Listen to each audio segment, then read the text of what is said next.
Getting a first pick in the draft is greeted by a lot of fanfare within the franchise and its fan base. But that's only half the job. The other half is not messing up and choosing a bust, such as Kwame Brown or Anthony Bennett. In this video, we'll talk about the franchises who made the right choice and who didn't mess up their top selection. Here are the best number 1 picks in NBA history.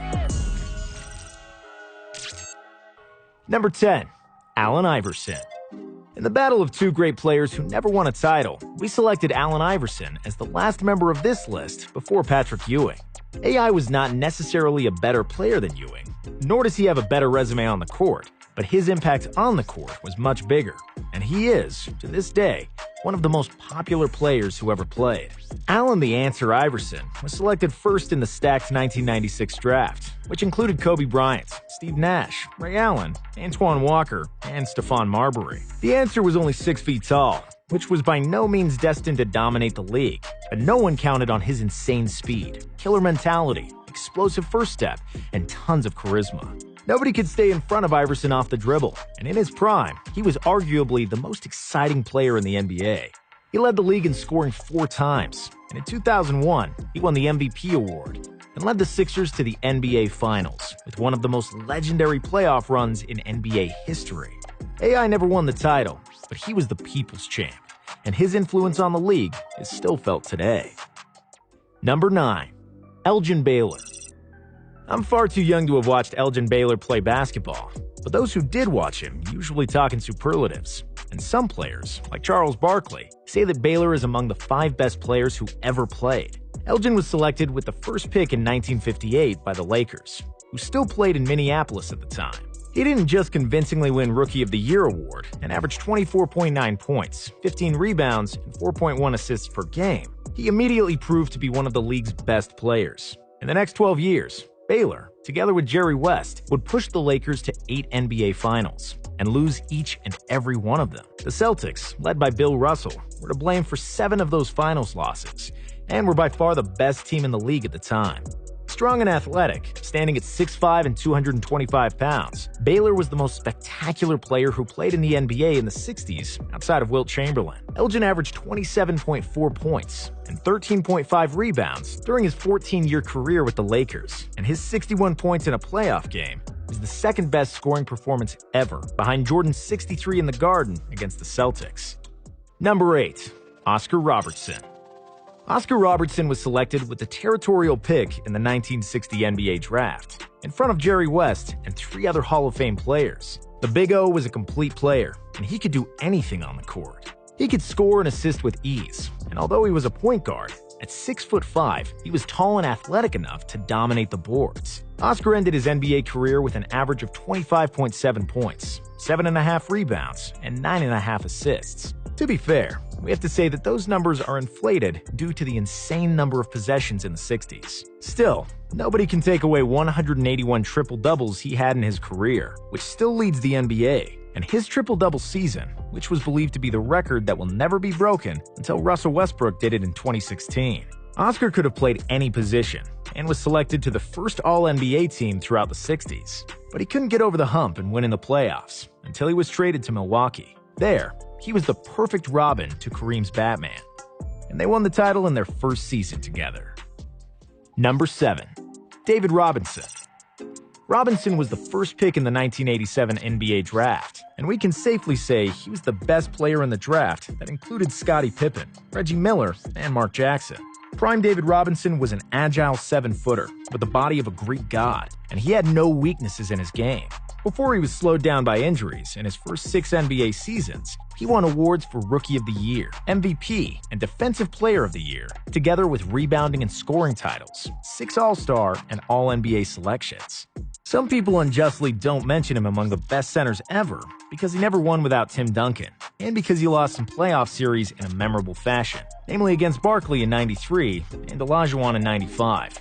And even though there is some truth to the narrative that Robinson never led a team to a significant playoff success as the first option, it's also true that the Admiral lifted them from the pool of mediocrity they were swimming in, and that he usually lost to stacked Western teams in the 90s. Number 6. Hakeem Olajuwon. Olajuwon was born and raised in Nigeria, and he started playing sports as a goalkeeper in football, and he only discovered basketball at the age of 15. 4 years later, he moved to America and the University of Houston, where he would play alongside Clyde Drexler and be tutored by Moses Malone. Olajuwon was then selected first overall by the Rockets in the draft that had Michael Jordan, Charles Barkley, and John Stockton, who were all first-ballot Hall of Famers and some of the greatest players who ever played. However, nobody blamed Houston for selecting the Dream over Jordan, because Hakeem was just that good of a player, and at the time, dominant centers were selected over guards anyhow. According to many, Olajuwon was the most complete center of all time, and he led the Rockets to 2 back-to-back titles in '94 and '95. Hakeem had it all: a smooth mid-range jumper, an incredible blocking ability, and the best post-up moves of all time. He was a guard in a center's body, and that's why he was so unstoppable. When asked about his top 5 players of all time, Michael Jordan said Olajuwon would be his center, and that should tell you enough about how good Hakeem really was. Number 5. Shaquille O'Neal. Shaq was another player where there was little to no doubt that he would be the first overall pick in the NBA draft. In 1992, Shaq was selected first before Alonzo Mourning and Christian Laettner, who both had more successful college careers, but it was clear they weren't as talented as Shaq. O'Neal quickly proved he belonged in the league and became an all-star as a rookie. In his 3rd season, he was the NBA scoring champion and led the Magic to the 1995 NBA Finals. During his time with the Lakers, he became the most dominant player in the league, and at his peak, he was the most dominant human who ever ran on NBA hardwood. From 2000 to 2002, Shaq was a monster, and double or triple teams couldn't contain him at times. If he trained more and ate less, he could have preserved his body in his later years, but Shaq wanted to do it his way and have fun, and I don't blame him. There's only a handful of players who had better careers than him, and nobody had more fun than Shaq, so it's hard to say anything bad about the guy. Number 4. Tim Duncan. Tim Duncan was the first overall pick in the 1997 NBA draft. He was the only player the Spurs ever tanked for. Agents begged him to come to the NBA even sooner, but to no avail. Timmy made a promise to his late mother that he would graduate from college. There was nothing anybody could say to change his mind, even though it was apparent he was the best college player even after his freshman year, and he could have been the first pick a few years before. Once he got to the league, it was obvious that the Spurs made the right move, and that the kid from the Caribbean is an all-time talent. He was the Finals MVP in only his 2nd year, after which Greg Popovich told to Jeff Van Gundy, the coach of the Knicks who the Spurs defeated in the Finals, "Hey, don't feel bad. I've had Tim Duncan, and you didn't." Duncan was probably the most boring NBA superstar that ever was, other than his protege, Kawhi Leonard. He didn't care about winning popularity contests. He cared about winning championships. With Duncan on the team, the Spurs never missed the playoffs and never won less than 60% of their games in the regular season. On his resume, Timmy has 5 NBA rings, 2 MVPs, 15 All-NBA and All-Defensive selections, and many more accolades. In short, Tim Duncan is the best power forward who ever played. Number 3.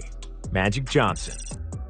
Many people will say that Jerry West is the best general manager in NBA history. However, when he got the Lakers job, Jerry West almost made the biggest mistake in his GM career. The 1979 draft offered several great young players, and the Lakers had the first pick. It seemed certain that they would grab the acclaimed tall playmaker named Irvin Johnson, who was becoming increasingly accustomed to the nickname Magic. But West had a different idea. He strongly lobbied to draft Sidney Moncrief, a great shooter from the University of Arkansas. West figured that he already had a great point guard in Norm Nixon, who averaged 17 points and 9 assists in 1978, and had great chemistry with Kareem. Luckily for him and the Lakers, the cunning owner Jerry Buss outvoted West and saved him from making a big mistake. Buss insisted on Magic, seeing in him much more than the playmaker, which ultimately proved to be a historic move. While Sidney Moncrief had a very good career with the Milwaukee Bucks, with 5 All-Star selections and 2 Defensive Player of the Year awards, he was no Magic. It's hard to imagine what the league would look like today if it weren't for those Showtime Lakers powered by Magic Johnson, who is without a doubt the greatest point guard ever.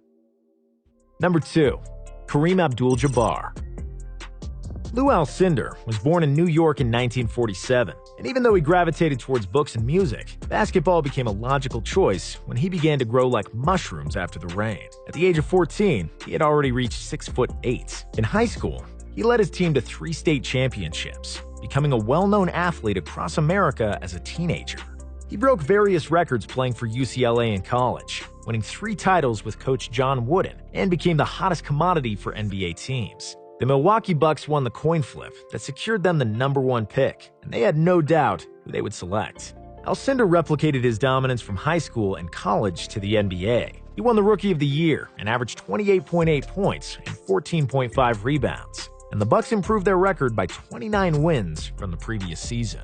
Next year, with the addition of Oscar Robinson, Lou Alcindor won Milwaukee their first and only NBA championship, which would also be the last game under his birth name. Kareem added 5 more titles to his impressive resume, and by the time he retired in 1989, he was the best scorer of all time, the best shot blocker, the player with the most MVP awards, and most All-Star appearances. By the sheer number of accomplishments, any GOAT debate shouldn't be had without mentioning Jabbar's name. Number 1. LeBron James.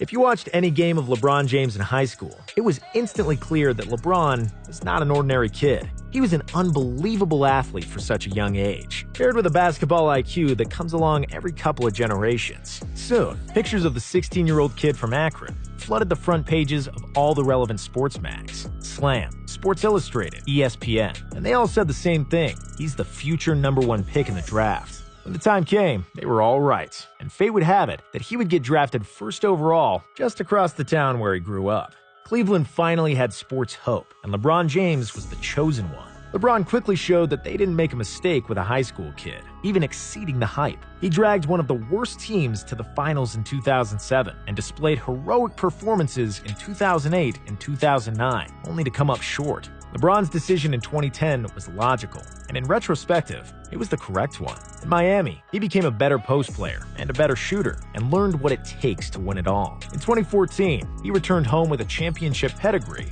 and delivered on his promise. Cleveland finally had a champion in a major sport after a 52-year drought, all thanks to LeBron. King James's legacy is already untouchable as one of the best players to ever play, but he's still going strong at the age of 35 and still trying to catch that ghost from Chicago.